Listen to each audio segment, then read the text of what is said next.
Hello, hope you all had a fantastic weekend. Thanks for starting your week with us here on First Take alongside Skip Bayless and Stephen A. Smith. I'm Molly Karam. Good morning, Glad to see you guys. here in Bristol, Connecticut. I'll be here all week. Thank you.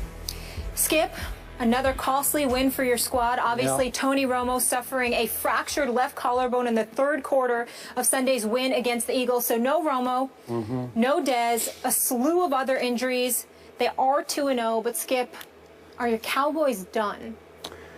Despite what my friend Stephen A. Smith was tweeting last night, no, they are not done. Not unless you tell me that both Romo and Dez are done for the entire year.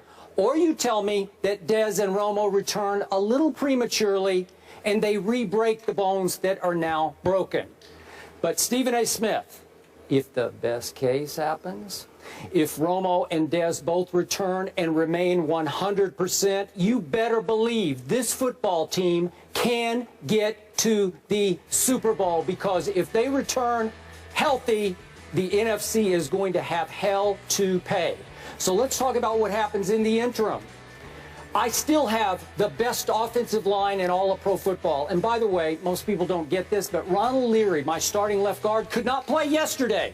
So he should be back with a pulled groin by next week. Yeah. And my defense remains underrated because it keeps battling its tail off for Rod Marinelli.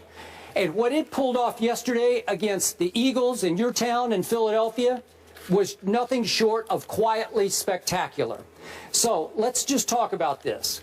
All my Cowboys need to do is win the NFC East, because if you win the East, and by the way, they already have 2 huge division wins. The NFC East title gives you a ticket into the playoffs, even if you have to play on the road. What have my Cowboys now done, Mr. Smith? They have won 10 straight regular season road games. Franchise record. That's unbelievable to me. 10 straight on the road.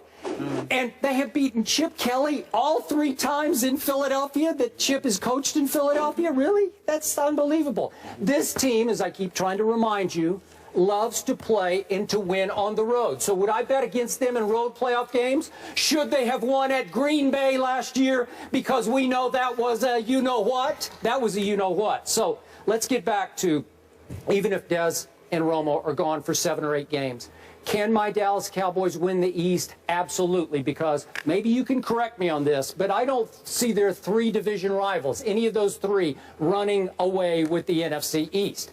Listen, your Giants are not 0-2 awful. The Eagles are not 0-2 awful. They will both make a little noise. They will both have their moments. Hey, the Redskins are not bad. They've already had their moment, but they still have Kirk Cousins at quarterback, which is why I don't fear long-term the Washington Redskins. So let me just go to, if my Cowboys, with Brandon Weeden at quarterback, who, by the way, very quietly went 7 for his 7 that he threw in that game yesterday, 7 for 7. And remember, this is his 2nd year in the system, and he made a big point last night. This is the first time since 7th grade that he's had the same offensive coordinator for 2 straight years. So he's far more comfortable in this system now than he used to be. Yep. So what if my Cowboys, who have some guts and fight in them that is becoming special, what if they pull off a win against Atlanta at home? What if they go to New Orleans, where Jameis Winston won yesterday, and beat Drew Brees to get to 4-0? Right. Guess what happens then? Here comes Greg Hardy. Here comes Rolando McClain. Maybe here comes back Randy Gregory from his high ankle sprain. You don't think that defense is just going to get a little stronger, but stronger? They will. So do I think they're done? No, they're not done, because they still can win the NFC East. Thank you very much. Skip Bayless, let me start off the show by giving you kudos, because for the 2nd consecutive year, you're absolutely right. The Dallas Cowboys are going to win the NFC East. The Eagles, once again, have let me down. I'm done. Oh, you're writing it off. I'm writing the Eagles off. I'm writing the Eagles off, and I'll get to that in a second. They just look pathetic. I can't believe how awful they have looked yesterday. The Dallas Cowboys looked sensational defensively. When I imagine the fact that they don't have Scandrick, that they don't have, Randy Gregory, okay, that they don't have Greg Hardy, that they don't have Rolando McClain, and I look at what that defense was able to do yesterday, It's very impressive. There's no question about it. And when you imagine Des Bryant and Tony Romo, it's clearly it's understandable why they were your Super Bowl picks. The Philadelphia Eagles are an entirely different story. The Philadelphia Eagles had 17 yards rushing yesterday. 17 yards rushing. In 2 games, they have a grand total of 70 yards rushing. Their 17 yards rushing yesterday is the worst since the franchise was in existence in 1961. Yeah. That's how bad the Eagles' offense was. Sam Bradford looked like a straight-up... I'm not going to even call him names. What I'm going to say is he looked pathetically weak. He looked petrified. He looked in over his head like a deer caught in headlights. The offensive line, whether it was Kelsey, whether it was Gardner, whether it was this dude Barbary or whomever, the Eagles' offensive line is a shell of itself, and Chip Kelly looks like no genius. You got rid of Evan Mathis, who's now in Denver. This was an 11-year veteran and an all-pro at your left tackle spot. You see where that's got you. Okay, Jeremy Maclin, your wide receiver, is gone. Clearly, Chip Kelly is so addicted to his system. His level of intelligence and his IQ is so above the charts compared to everybody else that somehow, some way, he does not believe that he needs talent in order to win in the NFL. He only needs his system. So, Skip Bayless, I will concede that you are absolutely, positively, 100% correct about your Cowboys as it pertains to the NFC East. Here's the thing. Here we go again with waiting to I happen. was not measuring the Dallas Cowboys according to the NFC East. Sure, I picked the Eagles. Sure, I thought that they would do some damage because of their offense. Sure, I was wrong about that. I'm wrong about quite a few things. I don't pretend to be infallible, nor do I pretend to be perfect. What I pretend to be, which is not pretentious at all, is accuracy as it pertains to the Dallas Cowboys overall. And what do I consistently say? At some point in time, the Dallas Cowboys, just like Jay Cutler, they won't let you down. Just be patient. What can go wrong will go wrong. Because why, Skip Bayless? They are, say it with me, they are an accident waiting to happen. Now, in all seriousness, because we have some idiots out there, adults and children, who literally believe that I'm laughing about somebody's injury. No, I don't want anybody to be hurt. I don't want physical harm to come. Tweeting some more. That's right. Thank you. No, seriously, in all seriousness, because we've got some people even in our profession who will remain nameless. But I saw something yesterday, that took it a bit seriously. Okay. No, that took it a bit seriously. Yeah. Okay, and I do not wish physical harm upon anybody. I wouldn't be sitting there laughing if somebody was on the turf paralyzed or something like that, or they had a neck injury or had to be carried away in an ambulance or anything like that. Injuries come with the game of football. As long as from a health standpoint you're ultimately okay, all right, and you don't have your career shattered or anything like that. When I'm laughing about it, it's about the result it's going to have on your football team, not necessarily you being injured. So everybody needs to pump the brakes there. Having said all of that, I couldn't help but giggle when I saw Tony Romo go down, because I said to myself, I hope he's okay.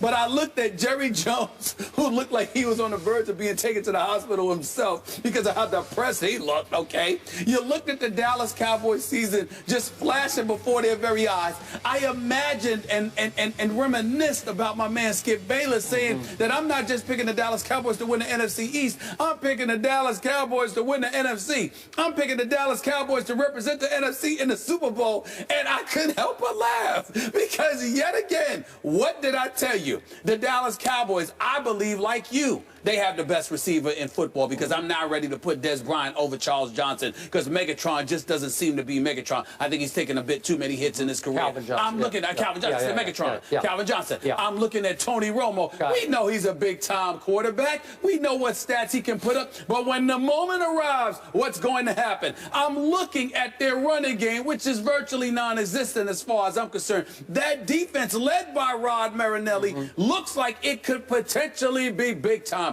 There's no question about it. But the absence of Tony Romo in combo with Des Bryant for at least 8 weeks, I think it's safe to say this is what's going to happen. The NFC East is a wash because all the Dallas Cowboys have to do is play 500 football the rest of the way, and they got the division. Because I think 9 wins are going to deliver you the NFC East. But is it going to deliver you home field advantage? No, I don't need it. I don't need it. Against the Green Bay Packers? Against the Arizona Cardinals? They can definitely win at Arizona. Seattle Seahawks? They can absolutely win at Seattle. I'm not saying Dallas has the talent to win anywhere. They also have the mindset. And not only that, and they win better. They play better on the road to me than they do at home. No doubt. I'm simply saying to you that all of the stuff that transpired yesterday, all of the stuff that happened over the Dallas Cowboys over the last 2 weeks lent itself towards my position, which is this. At some point in time, something will go wrong with this team. I don't know what it is. I don't know what it is. It could be a traffic jam going to Texas Stadium, for crying out loud. It could be food poisoning for one particular game. It could be somebody. I don't know. All I know is that it never ever fails. And that is what made me giggle, because this is nothing more. Don't think for 1 second that this is the last thing that's going to happen to the Cowboys. You can book it. Something's going to happen with Des. A lot of good stuff is about to happen. Something's going to happen with Des Bryant's injury. Something's going to happen with Tony Romo's injury. It's going to get prolonged somehow, some way. Something's going to get in the way, because this is what it is, Skip. They are not meant to win. Their time has come. Their time is gone, and regardless of what happened yesterday, regardless of their victory, more harm than good was brought to the Dallas Cowboys, even in victory. And that is what it just... Without their big 3 from last year, they still got it done. The Eagles might be more laughable right now. So what? The Eagles are a joke. The Eagles are a joke. The difference between the Eagles and the Cowboys is that the Eagles are nothing to laugh about. And we're going to get into that because the Cowboys are talented. The Eagles, they look soft. They look ill-prepared. Okay, save that for a second. Save that. That's all it is. I've been trying to get this through your head. My Cowboys are now an accident waiting to unhappen. Oh, really? Because watch what's about to happen. If Romo and Dez do get back in, let's say, 8 weeks, best case scenario, we'll save that tape and we'll play it again and again and again. The accident waiting to happen. Please do. You know why? Please do. There's something going on with this football team. There's something special. The guts, the fight. If they were 0-2, if they had blown the game to Eli and then gone to Philly, and after Romo went down, Brandon Weeden stinks it up, and they blow the little lead that they have, and they lose to the Eagles to fall to 0-2, I'd be right there with you. That did not happen yesterday. Do you realize, against the vaunted genius that is Chip Kelly, that Chip's offense in Philadelphia against my Cowboy defense, against Rod Marinelli in 3 tries has averaged 13.3 points. Against the rest of the opponents at home in the Chip Kelly regime, they're averaging 30 points a game. 30 a game versus 13.3. Something is going on here with this coordinator and this defense that can get them through the night. The offensive line didn't go away. Just watch what's going to happen now, because if they can just keep their heads above water, and I just made the case, I give them a shot against Atlanta and at New Orleans. I don't give them a shot in the 5th game against New England, but then they get a bye week. And if they start to get healthy and eligible, your prediction about accident waiting to happen is going to go right down the toilet. Skip Bayless, I know that you love to be right. You're just addicted to the world confirming that you're right. But let's be clear about especially against you. He was pretty right yesterday with the picks, though. We'll give you props on that. So what? A dead clock. So what? Oh, what? This dead clock is right every Monday. That's not true. That's not true. There's a few games you've gotten wrong last week. Let's call a spade yeah, now. but who's ahead? I think I'm ahead of you like 7-1. No, it's not 7-1. It's 7-1. significantly much closer than that. But that's neither here nor there, Skip Bayless, because for me, as long as I'm right about the Cowboys, it does not bother me. And this is the beauty of it all. Because let me tell you something right now. Let me remind the world of my promise. Not a bet, but a promise that I would have to wear Dallas Cowboys paraphernalia the entire week of Super Bowl week in the event that the Dallas Cowboys get to the Super Bowl. We all know I don't want that nightmare. And I am telling you right now, it will not happen. And that's what you have to pay attention to right here. Skip Bayless, you sit there and you hit your wagon a team.